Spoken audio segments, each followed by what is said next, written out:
Welcome back to the Swamp247 Podcast. I'm Thomas Goldkamp, joined here today by Blake Alderman. Blake, we got a lot to talk about. I think first and foremost, I know we've started a YouTube channel, and the reaction to that has been overwhelmingly positive, guys. You've been incredibly supportive. I think we already have over 600 subscribers. You guys seem to be really enjoying the video content we're providing, and particularly bringing the podcast over to the video format in YouTube. So we thank you for your support there. Blake, I guess kind of jumping into things, the basketball team now has put together back-to-back wins. You know, we've talked at length about some of the inconsistency we've seen from that team. And really, even in just that two-game winning streak, you can kind of see it. Didn't really close things out well against Georgia. Were a little bit sloppy, turned the ball over. Just kind of, a ho-hum performance, but they did get the win at home. And then I think to be able to see that followed up last night against Auburn with a much more convincing win, I think Florida at this point has to feel very, very good about its NCAA tournament chances. The Gators are a lock for the dance. They're at number 27 in the NET team rankings. So a little bit of positive for Florida basketball right now. No doubt, but it's always kind of the name of the game with them is it's a bumpy road, man. Like there's highs are high and the lows are low. Like you said, closing games out, not staying consistent. Sure, they can have some big time wins like they did. They come out against Auburn, they have that convincing win. And you have some games where you just drop a game that you quite frankly shouldn't be dropping against, an opponent that Florida should be able to take care of. So it still seems like the same kind of song and dance. The positives is that Florida does seem to play a little bit better when it does get time for that, big dance, SEC tournament type things. Can they ride the high? Can they finish out the season and continue to kind of pad these things and carry the things over into, the postseason? That's, obviously you're playing for the postseason. You don't want to ignore these games going forward, but I think focusing on the things that have continued to kind of plague Florida, I think that's where you need to focus the most. Sure, it's been an unorthodox year. You have some COVID things. You have, one of your best players down earlier in the season. So at this point, the fight is great. These guys are definitely showing the grit. They're definitely showing, that, never say die attitude, but just focusing on those little things that have continued to plague them, not just this year. I mean, I'm talking, even back earlier in Mike White's career. Those are the things that Florida just needs to continue to get over. And if they can get rid of those, get over those things and kind of get rid of some of that play as we near the postseason, I think that you'll see this team, there's definitely some talent there, but it just seems like they get in their own way at times. No doubt. And I think one of the things you see with this team, though, right now, I think, is they do have a lot of different guys that can make an impact on any given night. Anthony DeRugi's been a pleasant surprise. Colin Castleton's probably been one of your more consistent guys. But, even Scotty Lewis, I thought, had a better outing last night against Auburn. And for Florida to be consistent in the NCAA tournament, I think you need more of those players to perform at a consistent level. Tyree Appleby's got to clean up the turnovers, that kind of thing. But anyway, I don't want to spend too much time on basketball because spring football is going right now. We've got a lot to speak about on that.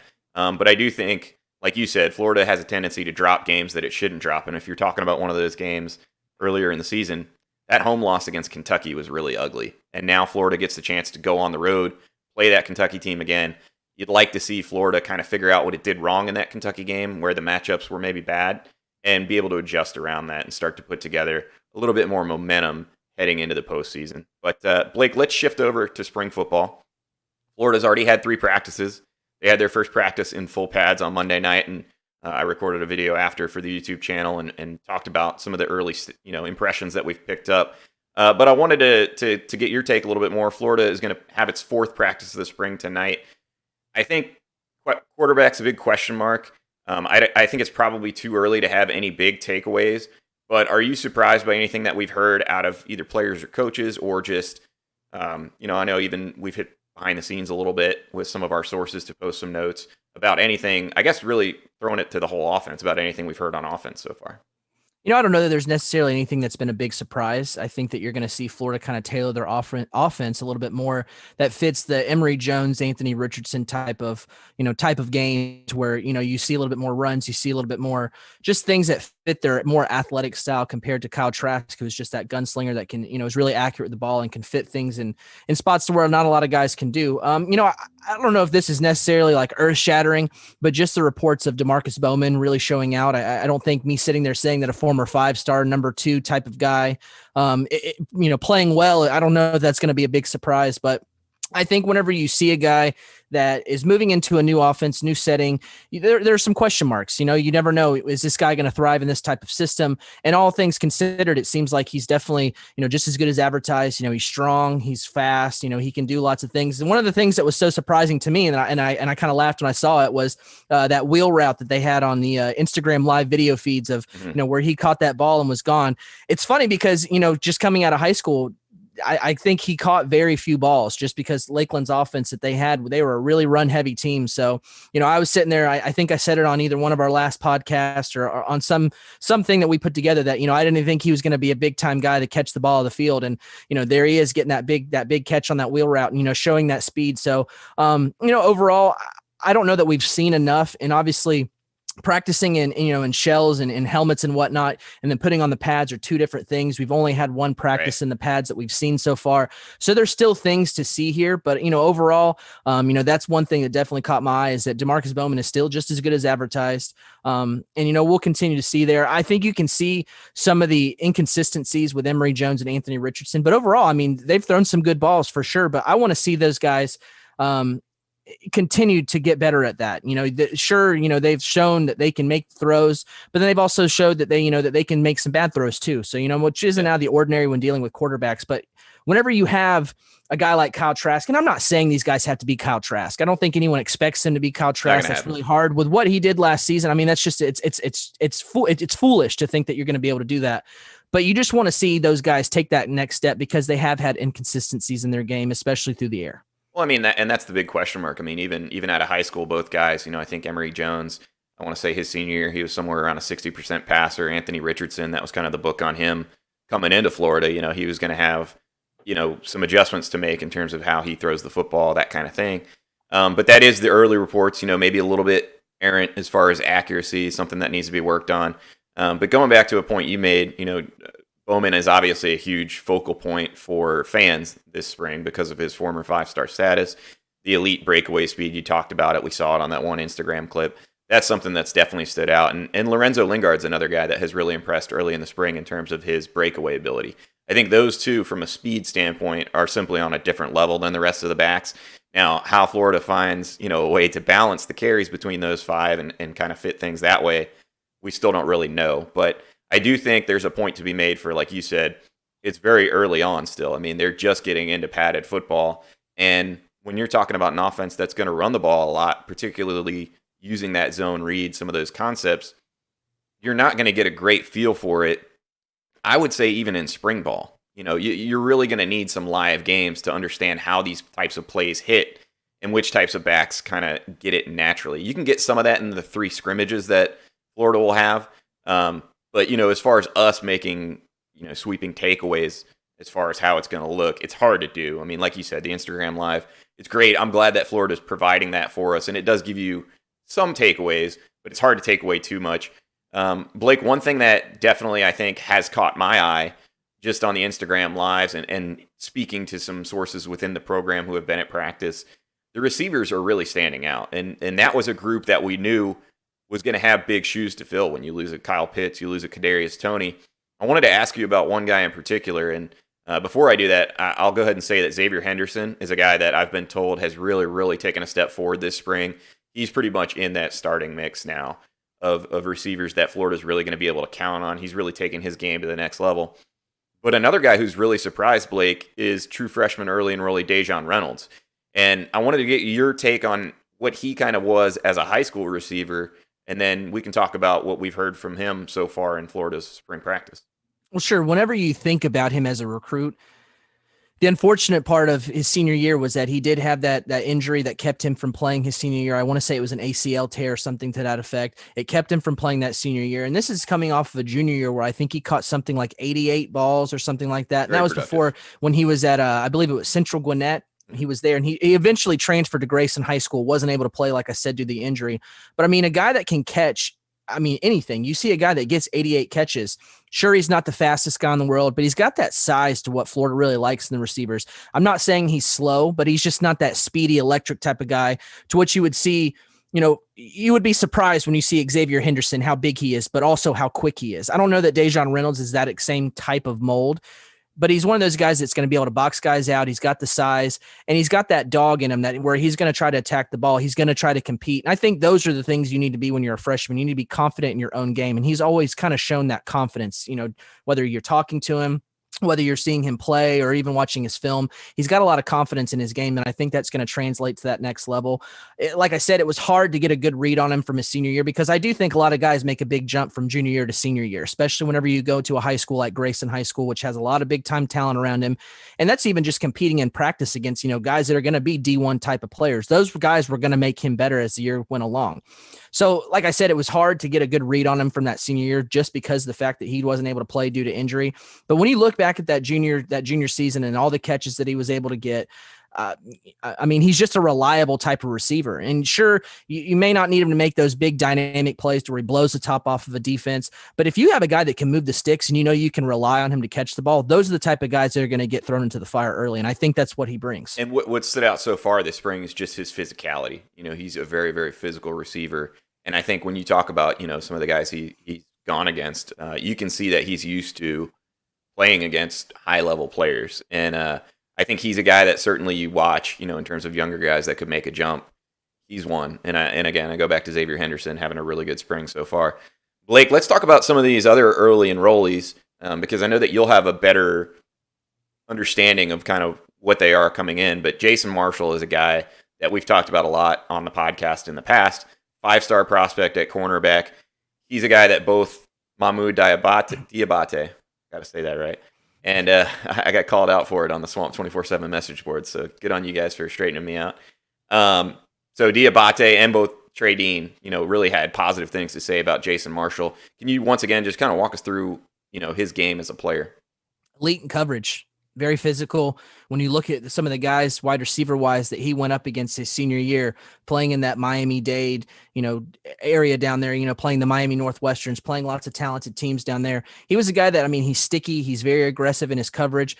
I think he's going to be one that can continue to get better in certain aspects of his game, and which isn't shocking coming from, being a senior in high school to being a freshman in college. But he's just very athletic. He's very physical. He's got that size, maybe not the tallest guy in the world, but he's very lanky. And those are the type of guys that he just always seems to find a way to get the ball out. And he's very good as being a boundary corner guy. But I think with Florida trying to put a little bit more man coverage into their game and how aggressive he is in his coverage, I think you're going to continue to see him get better with the coaching that he's going to get this spring. So it's great for Florida to get a guy like that in there for the spring, because that's only going to help him just continue to get on a fast track and continue to learn and, hopefully make an impact, whenever the fall rolls around. Well, and he's a guy that I think a lot of people expected maybe could compete for a starting job right away. I know you were high on another early enrollee cornerback that's at Florida now, and he's a guy that Diabate actually really praised, and that's Jordan Young. Blake, what does he bring to the table? He's not very fast, whenever you look at just in terms of his game, but he's very physical. And I think that, kind of going back to Dejon Reynolds to where that physicality really kind of helps him. Jordan Young is a guy that I've seen play safety. I've seen him play corner. I think you could even throw him in the nickel in certain instances, maybe depending on what type of coverage you're going to be. I don't know that he's a guy you want to throw against one of those speedy, slot, receiver type of guys. But he's one of those guys that I think that he has that versatility there to where, and I think his physicality can tend to make up for that speed. If he gets beat on a play, he's going to be able to, catch up with some of those guys, and he's going to attack the ball. So I think that physicality is something that, and the physicality is definitely going to help him, but I think he's one of those guys that's also very coachable. He wants to learn. He wants to get better. And I think that those are kind of another guy too, that, isn't coming in thinking, well, I was a top recruit coming out of high school, blah, blah, blah, this, blah, blah, blah, that. I don't think he's going to have that chip on his shoulder coming in. I think he's genuinely a guy that wants to come in and he wants to learn and he wants to get better. And I think that he's going to soak up a lot of that coaching that he's going to get this spring. Well, Blake, physicality seems to be a word that is coming up a lot in the secondary at receiver this spring. Which is what they need, because when you look at the secondary this past year, there just wasn't the physicality what you wanted. That's exactly where I was going with that. And I think what we've heard from Florida's defenders so far this year is that Wesley McGriff in particular has really been harping on man-to-man coverage concepts, and that seems to be a clear shift. I know I talked about it a little bit on a video segment on YouTube previously, but Blake, fans were livid with some of the cushions that the defensive backs gave opponents last year. How encouraged are you to hear, I guess, that they're going to be going to a little bit more man-to-man press style next year?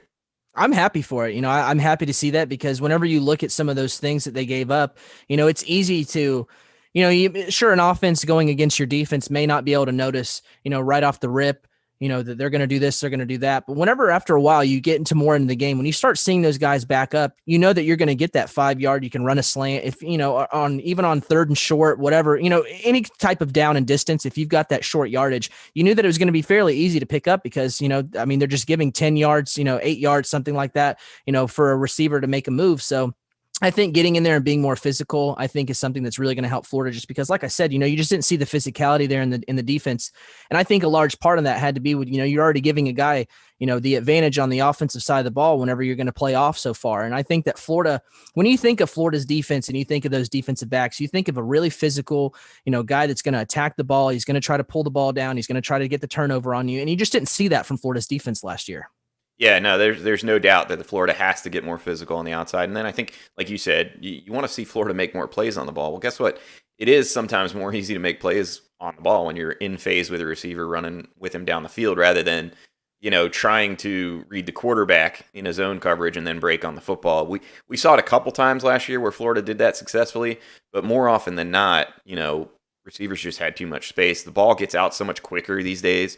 I think opposing offenses really have come a long way in the last 5 to 10 years in terms of being able to get the ball out very quickly, go up tempo on you, create issues that way. So I know that communication and a sense of urgency have been a big focus for Florida this spring. And I also think getting their confidence up too. You see Trey Dean pulling out the handcuffs there. I think those little things like that is going to continue to get those guys that struggled last year in the secondary. I think that confidence is going to keep them boosted up too. And it's fun, football should be fun. And I think little things like that make practice fun. It makes the environment work better. It makes guys compete better because, if I'm on offense and I see a guy pull out some handcuffs, like he just locked me up, next play, I'm trying to go out and I'm trying to get him, Right. Like, I think those are the type of things make competition fun and what makes football fun. No doubt. And I think, when you do have 2 new coaches in the secondary, like I said, I think that can breathe life into some of these guys that have maybe been around a little bit, a la a Trey Dean, who's maybe struggled. All of a sudden now you get a new coach there. He says, hey, you're the veteran. I need you to help coach these young guys up. That naturally is going to create some confidence for you. So I think we're hoping we see some more of that going forward from Florida. Again, it's early. We haven't seen a scrimmage yet or anything like that. But I do think there's some encouraging things to take away, at least from what we're hearing about, spring practice right now. Blake, let's take a quick break. We haven't talked recruiting in quite a while on the show, and I know part of that is, with the early signing period nowadays, once you get past that, there's generally not a whole lot to get to.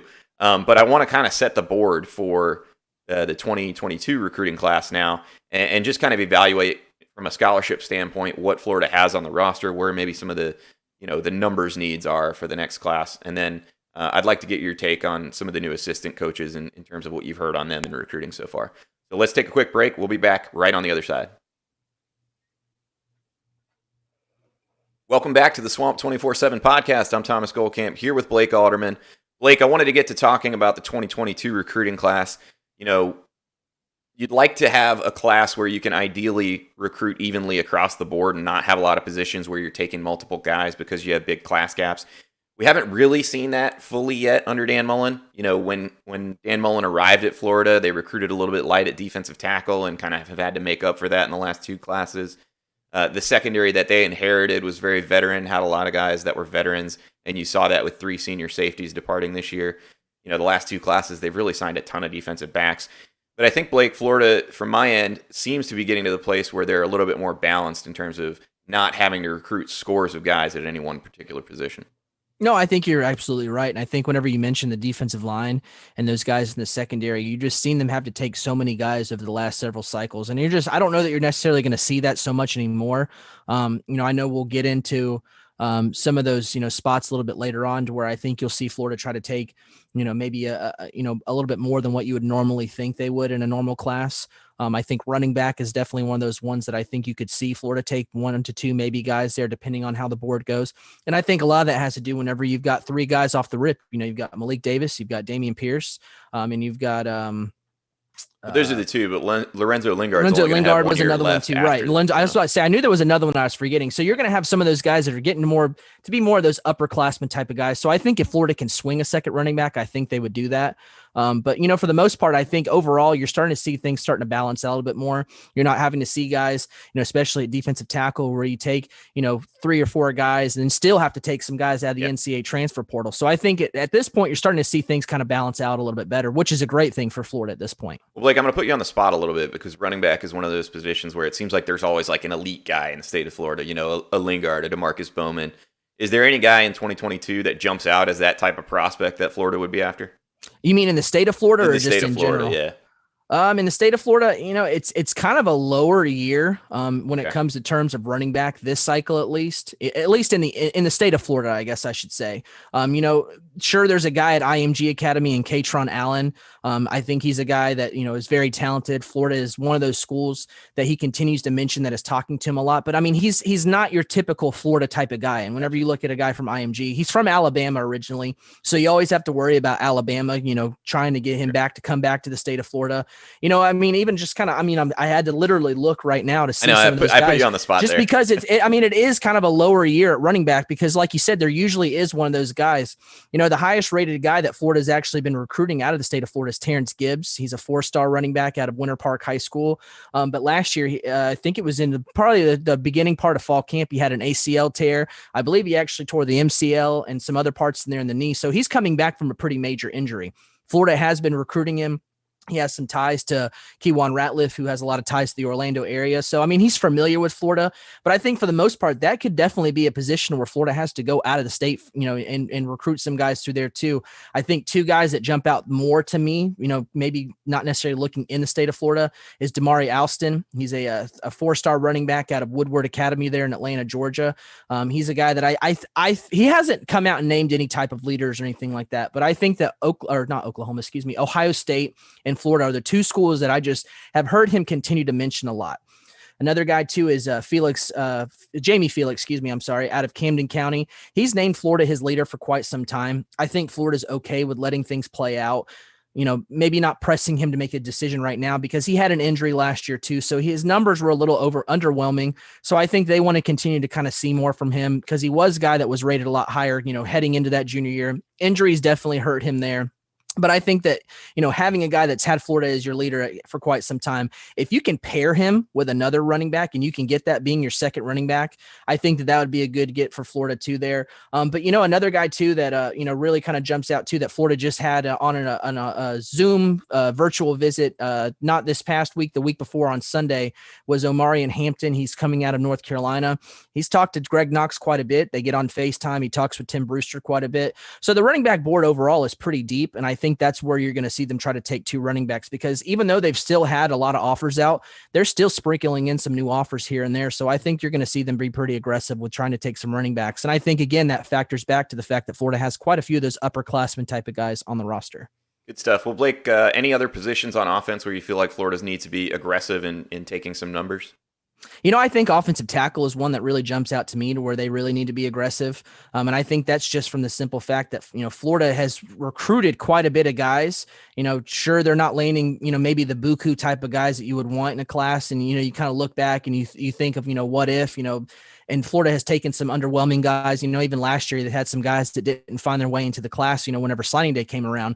So I think that, Florida needs to continue to get better there. I think Tyler Booker, who is another one of those transplant guys from Connecticut at IMG Academy, but Florida was on him very early. He has tons of offers. So, it's going to be a big boy battle for him. And I think that Florida is squarely in the mix there. Addison Nichols, a guy out of Georgia, Florida had on a virtual Zoom visit this past week.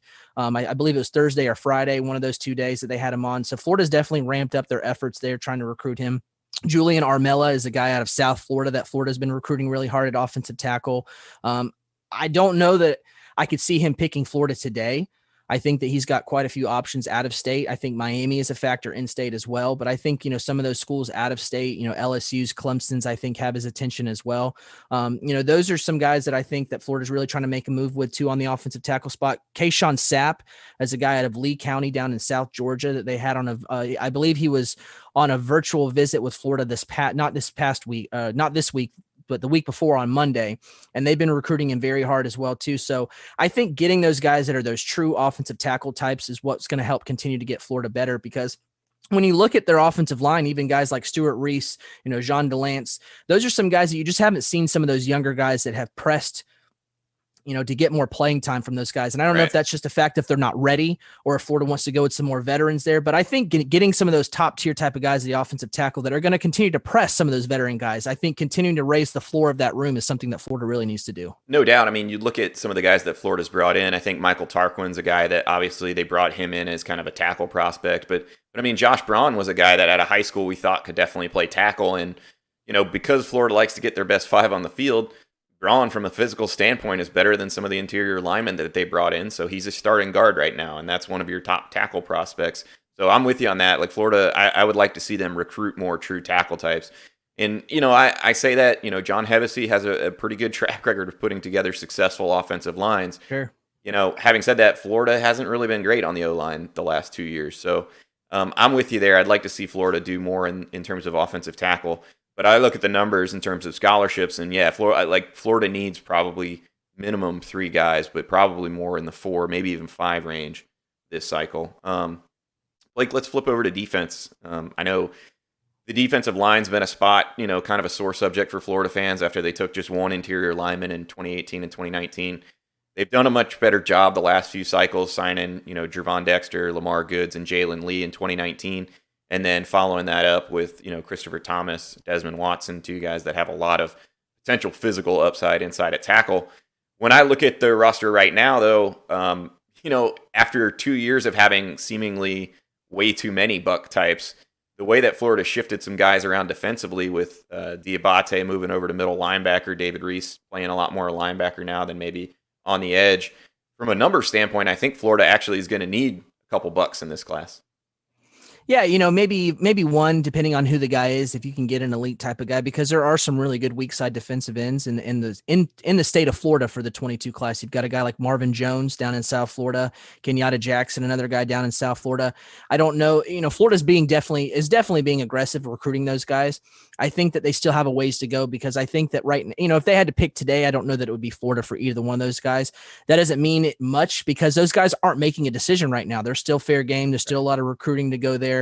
Even a guy like Dante Anderson, who's down there in South Florida as well. Florida's also recruiting his teammate Daniel Lyons at Homestead High School. Jihad Campbell, another guy there that I believe he's from Jersey originally, but he's another one of those IMG transplant type of guys. Florida's been really active in recruiting him as well. So I think that if you can swing any of those elite guys, I think you could see Florida, sure, come on, jump on in. But I think one guy for sure, is definitely one where they need to go. But if they can continue to add another guy in there, or maybe even expand the board at a later point, adding some other guys as they continue to get, more eyes on spring football and, kind of see how guys develop and do this and do that. I think you could see them continue to go on there, because like you said, you've seen some of those guys, like a Diabate, who's come in and was recruited as that weak side defensive end position, but has moved into more of a linebacker spot. Or even if Florida, you could even see them do things like, what they would want to do with Jeremiah Williams out of that 2021 class, to where he's coming in as an outside linebacker. He's going to play linebacker, but he's got that versatility to where he can rush the edge in certain packages. So it's a little bit of a complex answer, because you can have some guys that can do different things, but I think for sure Florida needs to get at least one true buck type of guy. And if they can get one of those elite guys in the state of Florida, I think they'd be very happy with that. All right, Blake. Well, I think that does a pretty good job summing up some of the chief needs, I think, in this recruiting class. And I mean, unless you have anything else that you think stands out, I wanted to get your feedback on the new assistant coaches in terms of recruiting. We've heard a little bit about Garrick McGee, maybe having some virtual visits with quarterbacks on the board. Anything you can tell us about either McGee or Wesley McGriff or Jules Montanar from speaking to some recruits? I think the first guy that jumps out to me just from hearing what what recruits have had to say is Jules Montanar. Whenever you hear a guy, he's young, he comes in, he's going to, he's aggressively wanting to work hard. He's going to want to hit the recruiting trail hard, coming from being a recruiting coordinator at USF. He's had stops at Bama and Georgia. So, I mean, he's been at some programs to where he knows that recruiting is a lifeblood. He knows that you have to continue to, hit the ground running. And I think he's done just that. You've seen him come in and jump in with a bunch of new offers. You feel like you hear I've even had a transfer portal offensive lineman tell me that he was talking to Jules. So, I mean, you're seeing a guy who's being very aggressive, and talking to different guys. He's trying to make sure that he locks up some of those guys in the state of Florida that are defensive back type of guys. So I think you're seeing a guy that's very young. He's very relatable. A lot of kids. That's what they wanted.